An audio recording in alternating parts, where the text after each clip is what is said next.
আমাদের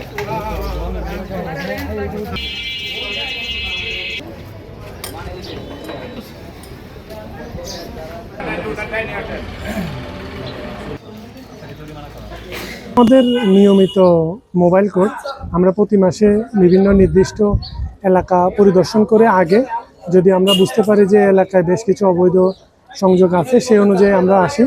শুধুমাত্র অবৈধ সংযোগের জন্য আমরা অভিযান পরিচালনা করি না, বকেয়া আদায়ের উদ্দেশ্য আমরা এটা করে থাকি। কারণ আপনারা নিশ্চয়ই জানেন দেশে এখন জ্বালানি সংকট চলতেছে, এটার থেকে উত্তরণের জন্য আমাদের আসলে মূল এই মোবাইল কোর্ট পরিচালনা।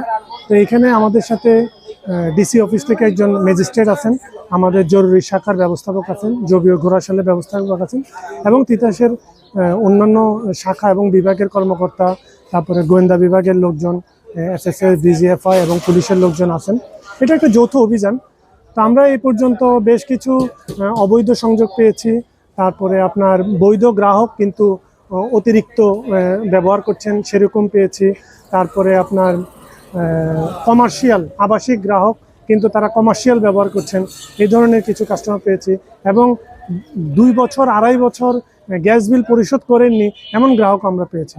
তো এইসব গ্রাহকের ব্যাপারে আমাদের গ্যাস বিপণন নিয়মাবলীতে যেই বিধান লেখা আছে সেই অনুযায়ী আমরা ব্যবস্থা নিয়েছি এবং ম্যাজিস্ট্রেট সাহেব তার বিধান অনুযায়ী উনি সেই জরিমানাগুলো করেছেন।